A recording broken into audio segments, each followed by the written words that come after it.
कुमार सीमा। और दोस्तों, जब पाकिस्तान की हुकूमत जो है वो तो फायर फाइटिंग करती है। फायर फाइटिंग ये कि एक तो चलो जो पाकिस्तान में कि अभी सानहा हुआ है कि लोग जो हैं वो बर्फ में फंस गए मरी के अंदर।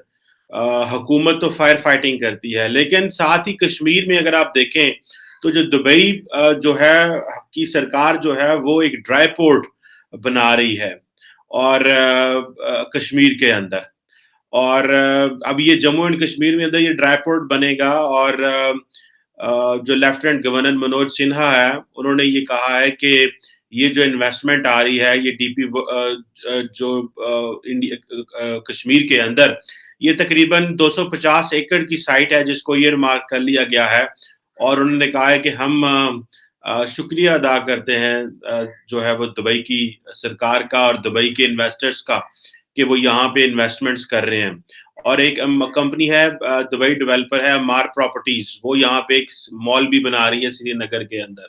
अच्छा, मजे की बात यह है कि ये जो मार प्रॉपर्टीज है ये पाकिस्तान के अंदर भी काफी हाउसिंग प्रोजेक्ट्स करती है। लेकिन क्वेश्चन तो ये बनता है पूछना अपनी सरकार से और अपने लोगों से कि पाकिस्तान की सरकार साइलेंट क्यों है? ठीक है जी। और एक और कंपनी है। अच्छा, बहुत सारे क्योंकि इंडियन जो हैं वो दुबई में बेस्ड हैं। अब वो वहाँ पे जो काम कर रहे हैं, वो वहाँ से फिर पैसा जो है वो कश्मीर के अंदर लेके आ रहे हैं। एक आई थिंक लुलु ये ग्रुप है जो कि जिसका हेडक्वार्टर तो यूएई में बेस है। एक इंडियन बिलियनियर हैं, वो अपना जो फूड प्रोसेसिंग हब जो है वो यहाँ पे एस्टेब्लिश कर रहे हैं। अब क्योंकि कश्मीर को समझा जा रहा है कि ये एक बड़ा हेवीली मिलिटराइज्ड ज़ोन है और यहाँ पे एक तरफ वो कहते हैं जी कि पाकिस्तान की तरफ से भी क्योंकि एक डिस्प्यूटेड टेरिटरी होने की वजह से मसला है, फिर वहाँ से मुजाहिदीन का भी मसला है। तो ये जो पैसा है ये कहीं प्रॉब्लम ना हो जाए इन्वेस्टर को कन्विंस करना है। लेकिन समहाउ नरेंद्र मोदी गवर्नमेंट ने इनको कन्विंस कर लिया है। अब ये जो आपको पता है कि ये तो अभी ड्राई पोर्ट की बात हो रही है, इससे पहले जो कि दुबई की जो गवर्नमेंट है वो इस बात पे जो है वो राजी हुई थी कि वो इंफ्रास्ट्रक्चर जो है वो कश्मीर में बनाएंगे। और मजे की बात यह है कि यहाँ पे अब ये भी बातें चल रही थी कि वायलेंस जो है वो कश्मीर में बढ़ रहा है। एक तरफ मुजाहिदीन जो हैं वो जो यंग लड़के हैं वो भी अपना गुस्सा दिखा रहे हैं। उधर से जो नरेंद्र मोदी की सरकार है उन्होंने क्योंकि वहां पे सारा एक तरफ तो जो पॉलिटिकल निज़ाम है मुअत्तल कर दिया हुआ है 5 अगस्त 2019 के बाद से। सो ये जो सिचुएशन है इसमें इंटरनेशनल इन्वेस्टर को कन्विंस करना कि आना, ये एक बड़ी डिप्लोमेटिक सक्सेस है नरेंद्र मोदी की जिसको आपको मानना पड़ेगा। लेकिन क्वेश्चन तो ये आता है कि हमारी हुकूमत क्या कर रही है? ये असल चीज तो ये है। ठीक है जी। अब दुबई की गवर्नमेंट तो इंडिया की गवर्नमेंट के साथ ये करती है, सिग्नेचर करती है और इंफ्रास्ट्रक्चर जो है उसकी बात करती है। अब लेकिन दूसरी तरफ जो है पाकिस्तान की सरकार जो वो बिल्कुल साइलेंट है। और दूसरा ये है कि अब ये जो इन्वेस्टमेंट होगी जम्मू एंड कश्मीर में, इससे जाहिर बात है जम्मू एंड कश्मीर का वो एक और स्टेटस देना चाहते हैं।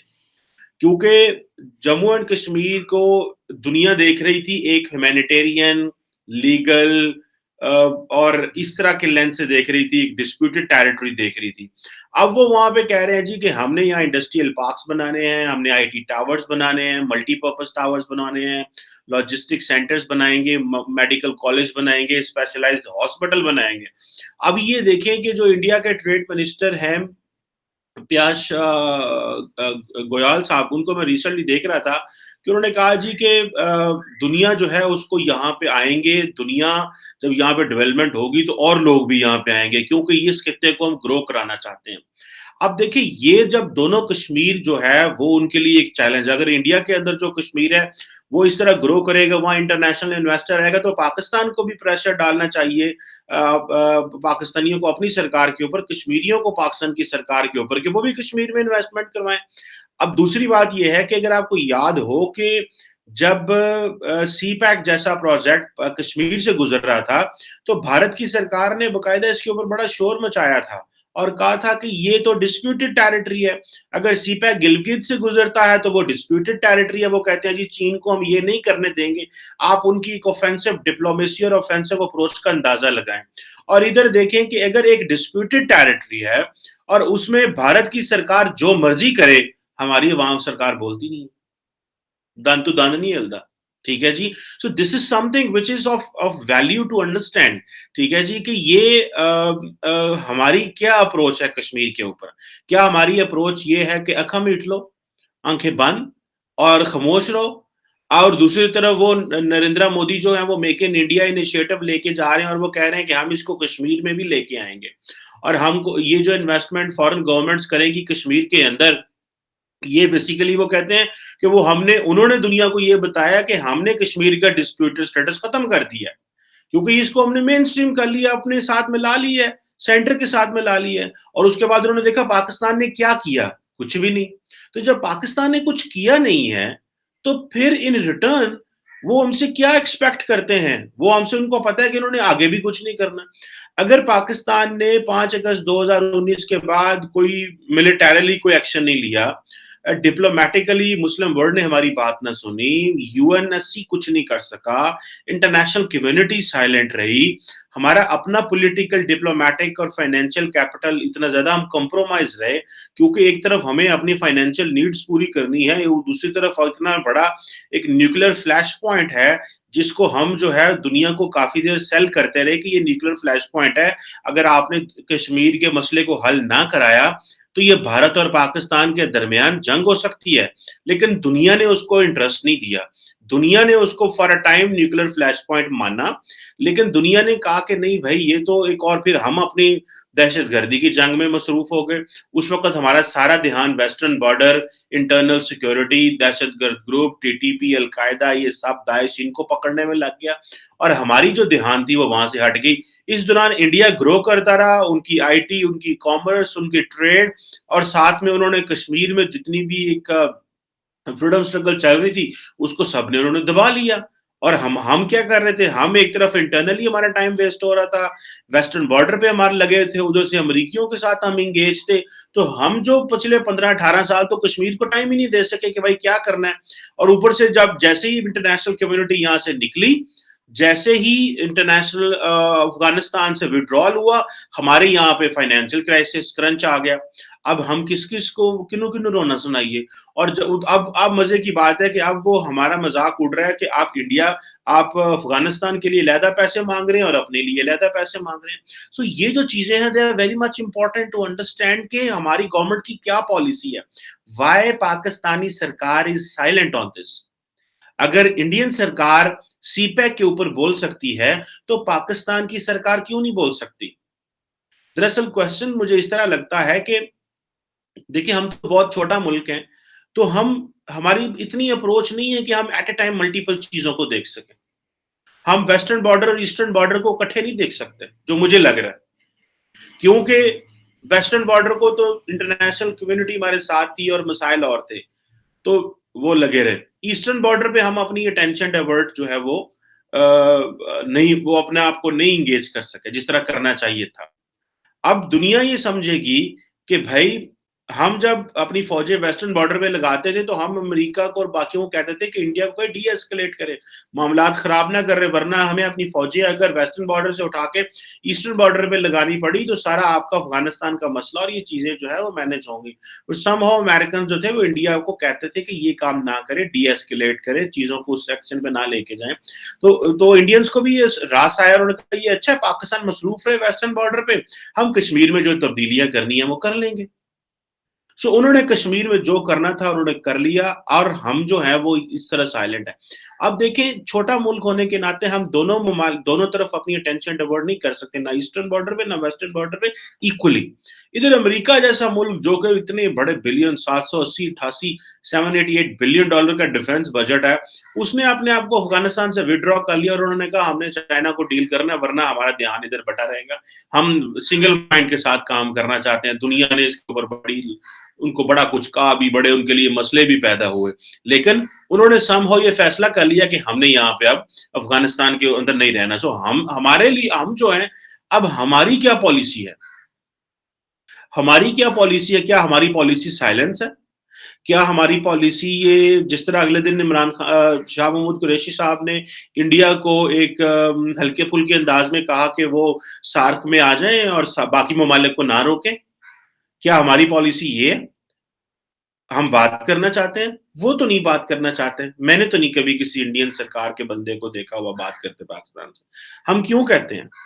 एनएसए को पैगाम भेज दिया। मैंने उनको इस तरह के पैगाम देते सुना है, जो आपको ऑफ़िशियली आते हैं। लेकिन मैंने कभी उनके मिनिस्टर को कभी ये सुनते हुए नहीं कहा कि आप आएँ। ये एक बड़ी इंटरेस्टिंग डेवलपमेंट है। वो एक ऑफ़िशियल लेटर लिख देते हैं कि जी आप आ जाएँ, लेकिन वो मुँह से नहीं बोलते। हम मुँह से बोलते हैं और ऑफ़िशियली एंगेज नहीं होते। हो सकता है कोई इसमें हमारी सरकार के पास कुछ ज़्यादा अच्छी इनपुट हो बताने के लिए अवाम को। अमूमन तो वो बताना पसंद नहीं करते क्योंकि वो समझते हैं अवाम की क्या मजाल है। इनका क्या है, ये तो सब ऐवें फ़ज़ूलियात हैं, इनको क्या हमने करना है और किस तरह, ठीक है। सो ये जो अब दुबई की जो इन्वेस्टमेंट है, ये बेसिकली अब आप देख लें कि आपकी ओआईसी का सारा भी पोल खुल गया और ये यूएई की सरकार है जिसने कहा था कि हम इंडिया को जो यूएई ओआईसी में लाना चाहते हैं। पाकिस्तान ने बड़ा प्रोटेस्ट किया। और यूएई आपको पता है बड़ा स्ट्रेटेजिक पार्टनर है। थोड़े दिन पहले मैंने एक बड़ी कॉम्प्रिहेंसिव वीडियो बनाई थी कि देखिए नरेंद्र मोदी ने किस तरह एक चीज़ें टर्न अराउंड की। वो ममालिक जिनके पाकिस्तान के साथ अच्छे ताल्लुकात थे, उन्होंने वीकनेसेस ढूँढी हमारी और वो बीच में घुस गए। वो सऊदी अरब, वो सारी मुस्लिम वर्ल्ड के साथ करीब हो गए और हम वो जो मुस्लिम वर्ल्ड के साथ पुराना एक मंजन बेच रहे थे कश्मीर का, मुस्लिम दुनिया का, फ़लस्तीन का, वो सारा खाली हो गया, उसमें कुछ भी नहीं है क्योंकि हमारी कैपेसिटी नहीं थी। हम तो उनके ऊपर डिपेंडेंट हैं, either in terms of financial remittance, either in terms of 2-3 Arab dollar जाके वैसे ले आना। तो ये जो चीज़ें हैं उसका नरेंद्र मोदी ने फ़ायदा उठाया और आज यूएई और दोनों बायलैटरली भी उनके बिज़नेस अच्छा चल रहा है। कश्मीर के ऊपर भी यूएई को उन्होंने कॉम्प्रोमाइज़ कर लिया है और इस वक़्त इंडिया जो है वो अमेरिका की सुनने की बजाय वो मुस्लिम ममालिक की सुनता है when it comes to Pakistan. ख़ासकर ये डायलॉग और बैक चैनल टॉक्स के हवाले से उसमें जो है, वो मुस्लिम ममालिक की ज़्यादा सुनते हैं बिकॉज़ उनको पता है कि हमने इनको बहुत हद तक कॉम्प्रोमाइज़ हो चुका है। और ये जो एक था